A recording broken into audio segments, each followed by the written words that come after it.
आज प्यारे बाबा हम बच्चों को 2 तारीख के महावाक्यों में एकांत का महत्व समझा रहे हैं। 2 शब्द होते हैं, एक होता है एकांत, एक होता है अकेलापन। तो अपने आप से पूछो, मैं एकांत में हूँ या अकेला महसूस करता हूँ? एकांत उन्नति का आधार है और अकेलापन निराशा की जड़। अकेलापन कौन महसूस करता है? जिसे खुद की और खुदा की मित्रता पसंद नहीं, क्योंकि हम सदा ही, दादी क्या कहते थे, मैं और मेरा बाबा, हम तो सदा ही साथ हैं। जब सदा साथ हैं तो अकेले का है। लेकिन दुनिया में लोग संबंधियों के साथ को मानते कि साथ है, और बाकी जब कोई साथ दुनिया में नहीं देता तो मानते हैं अकेला है। ब्राह्मणों में भी ऐसा कहते रहते हैं, कुमार कुमारियों में बहुत सी बीमारियां पाई जाती हैं, आजकल तो क्या सब में पाई जाती हैं, है ना? लेकिन पहले ऐसे बोलते थे कि तुम्हारा कौन है, हमें कौन साथ देगा। मतलब उनको लगता है कि कोई बाहर वाला साथ देगा तो साथ, जबकि साथ हमेशा मन के अंदर हो, बाहर से कोई साथ होता ही नहीं। आप बताओ, बॉडी साथ देती है या माइंड साथ देता है? हाँ? और माइंड में किसका माइंड ज्यादा करीब है? मेरा माइंड ज्यादा करीब है, या बाबा के माइंड को मैं अपने करीब ज्यादा ला सकता हूँ? दूसरे व्यक्ति का माइंड तो मैं करीब ला ही नहीं सकता। क्यों? क्योंकि दूसरे व्यक्ति के विषय में तो मैं बहुत अधिक जानता भी नहीं। यहाँ तो मैं बाबा की मुरलियां सुन सुन करके, बाबा का परिचय पा पा करके, बाबा के साथ बातें कर करके बाबा को भी तो बहुत अधिक जान गया ना। शायद क्या क्या दूसरे इंसान को हम इतना जान पाते हैं? क्योंकि दूसरा इंसान तो अपने अंदर को बहुत दबा के रखता है, अपने पूरे सत्य को उजागर ही नहीं होने देता है। तो आप किसकी संगत कर रहे हो आपको पता ही नहीं है। क्योंकि इंसान वो थोड़ी है जो बाहर से दिख रहा है आपको। इंसान तो वो है जो उसके विचारों में है, उसकी भावनाओं में। धोखा खाते कैसे हैं लोग? बाहर से तो व्यक्ति बहुत मीठा दिख सकता है, लेकिन अंदर से कोई जरूरी थोड़ी कि वो मीठा हो। और अगर अंदर से वो मीठा नहीं है और आपने संगत कर ली उसकी बाहर के आधार पर, तो क्या होगा? पता चले। तो बाबा यही बात हमें समझाते हैं, जो आत्मा एकांतवासी होती है, एक के अंत में खोई हुई होती है, हाँ, तो वो आत्मा कैसी होती है? उसकी परख शक्ति, उसकी निर्णय शक्ति, उसकी कैचिंग पावर, उसकी टचिंग पावर हाईएस्ट हो जाती है। और जो अकेलेपन का महसूस ना करती रहती है, वो अपने अंदर डिप्रेशन में आती जाती है, कमजोर होती जाती है। तो यही बात बाबा समझाते हैं कि बच्चे एकांत में अपने साथ बैठकर बात करने का आदत डालो, प्रैक्टिस करो। एकांत में बैठ जाओ, खुद से बात करो, बाबा से बात करो। जांचो कि मैं किस दिशा में आगे बढ़ रही हूँ, मेरा फोकस कहाँ जा रहा है, मेरा अटेंशन कहाँ जा रहा है, मुझे गुणों की क्या समझ आ रही है, मैं गुणों को किस रूप में समझ रही हूँ। इसी के लिए पापा ने आज कहा, जो बच्चे याद में अलवेले होते हैं ना, उनके मुख से कौन से बोल निकलते हैं? बाबा कहते हैं, वो जैसे कहते रहते हैं, नहीं हम, हमें तो बाबा याद है ही, हमें याद करने की क्या जरूरत है, बात बाबा तो याद ही है, हमें तो 24 घंटे याद है। बाबा कहते हैं ये सब देह अभिमान की बात है। देही अभिमानी जो बच्चा होगा, हाँ, वो कभी भी ऐसी बातें नहीं करेगा ही, कि वो सत्य को जानता है। कि बिना आत्मा समझे बाबा कैसे याद आएगा भाई? बिना आत्मा समझे सुबह उठे बिना, तू सुबह को उठ नहीं रहा है अमृत वेला, यार नहीं नहीं, मेरे तो बाबा याद ही रहता है। अरे भाई, तू आज्ञा तो पालन नहीं कर रहा है एक भी। हाँ, पहली आज्ञा ही डिसोबे कर रहा है, अमृत वेला टाइम से उठता नहीं है, बाबा से बातें करता नहीं है। तो कैसे अपने को समझ रहा है कि बेईमानी बन जाए? देखो, 2 चीजें बड़ी महत्वपूर्ण होती हैं गुणों के मामले में। जैसे कई कई बार लोग बोलते हैं ना, अरे भाई धीरज रखो, थोड़ा धीरज रखो, ऐसे बोलते हैं ना। मैं सोचता हूँ, मतलब वो धीरज रखने का मतलब क्या? चुप बैठ जाओ जी, कुछ करो मत। सॉरी। तो आपके धीरज की समझ में और बाबा के धीरज की समझ में जमीन आसमान का डिफरेंस। बाबा के धैर्य का मतलब है मूव ऑन, चलते रहो, पर शांति के साथ। मूव विद पीस, ये बाबा का मैसेज है। शांति के साथ चलो, पर चलते रहो, रुको मत। धीरज धरने का मतलब रुक जाना नहीं। हम तो क्या कहते हैं, अरे भाई इतनी जल्दी क्या हो रही है, धीरज धरो, मतलब रुक जाओ। दुनिया में धीरज धरने का मतलब होता है रुक जाओ। लेकिन बाबा जो धैर्य सिखाते हैं उसका मतलब होता है कि चलते रहो, ग्रोइंग रहो, उन्नति को प्राप्त करते रहो, लेकिन अंदर में कैसे रहो? पीसफुल, यानी कि गति हो लेकिन शांति के साथ। उसे कहते हैं धीरज। नहीं तो क्या हो जाएगा? सपोज करो, वरना आपने कह दिया धीरज रखो, अब बेचारा धीरज रख के बैठ जाए वो, तो उससे काम तो होगा नहीं। जैसे काम नहीं होगा तो काम में देरी हो जाएगी, और जब काम में विलंब हो जाएगा तो क्या उसका धीरज उसे काम आएगा?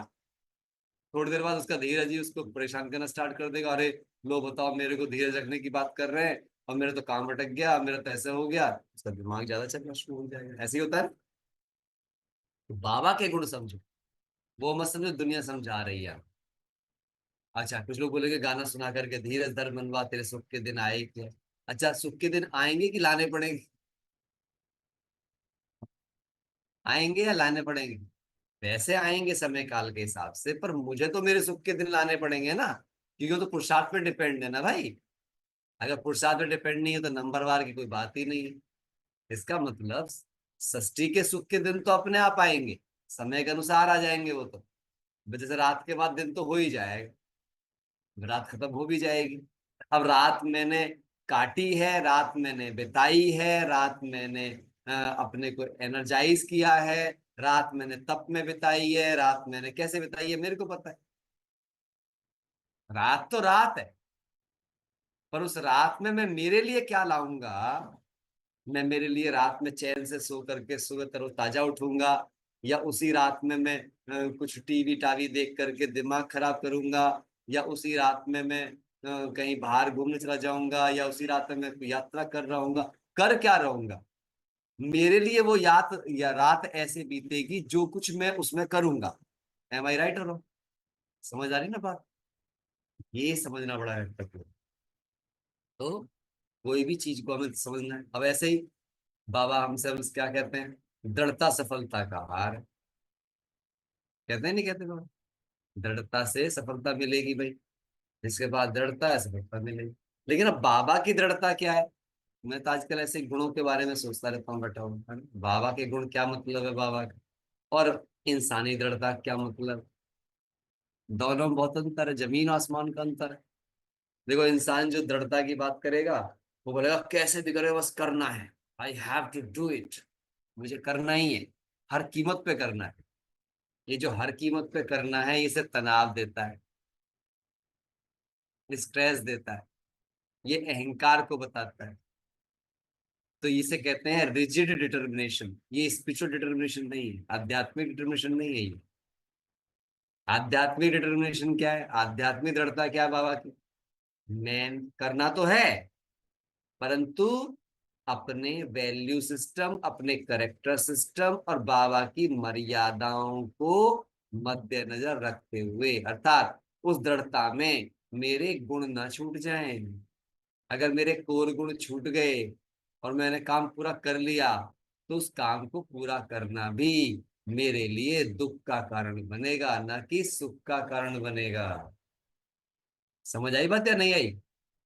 कुछ लोग दृढ़ता के चक्कर में रिजिड हो जाते हैं, संबंध बिगाड़ लेते हैं, है ना, क्रोध में आ जाते हैं, नहीं मेरे तो करना ही है, मैं तो करके दिखा दूंगा टाइप से।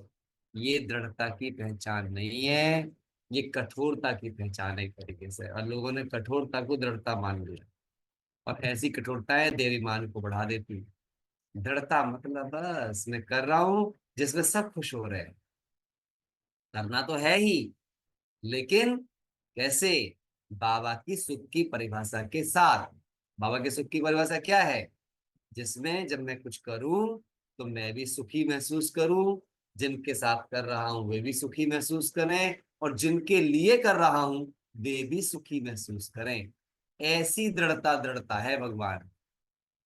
और अगर किसी दृढ़ता में माइंड खराब हो जाए, मुझे बहुत टेंशन है, मुझे काम करना है, मेरा प्रोजेक्ट है, फलाना है, दिस इज नॉट डिटर्मिनेशन, ये अहंकारी डिटर्मिनेशन है, जो सिर्फ आप में विकारों की वृद्धि करेगा। आप अपने आप से पूछो, मेरी दृढ़ता किस तरह की है?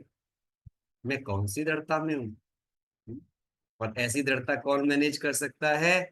जो अपना फोकस क्लियर रखेगा, जिसका लक्ष्य क्लियर है। मेरा लक्ष्य क्या है? मेरा लक्ष्य है मुझे मुक्ति और जीवन मुक्ति पानी है। ध्यान से समझना, बहुत गहरी बात है ये, बाबा याद दिला रहे हैं। मुक्ति और जीवन मुक्ति मेरा वर्षा है। अच्छा, अब मुक्ति धाम में भी मैं जाऊं, चाहे जीवन मुक्ति में मैं जाऊं, तो क्या वहां पर कर्म की वैल्यू होगी या इंटेंशन की वैल्यू होगी? क्या वहां पर आउटर अचीवमेंट की वैल्यू होगी या इंटरनल करेक्टर की वैल्यू होगी?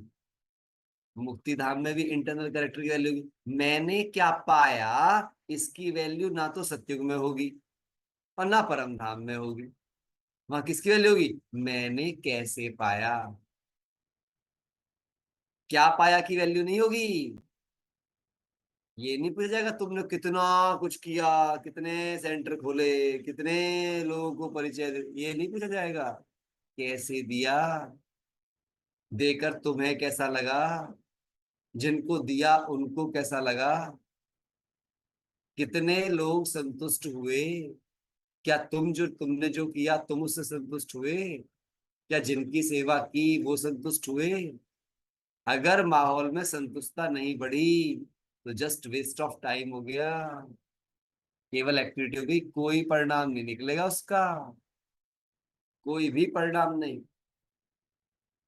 बस एक्टिविटी हो जाएगी।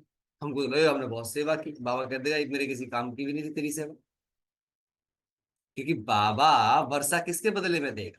भाई आप एग्जाम दे रहे हो, एग्जाम में जो प्रश्न आया हुआ है उसका उत्तर लिखोगे तो एग्जामिनर पास करेगा ना, या अपनी मर्जी से कुछ भी लिखोगे तो एग्जामिनर पास करेगा? बताओ।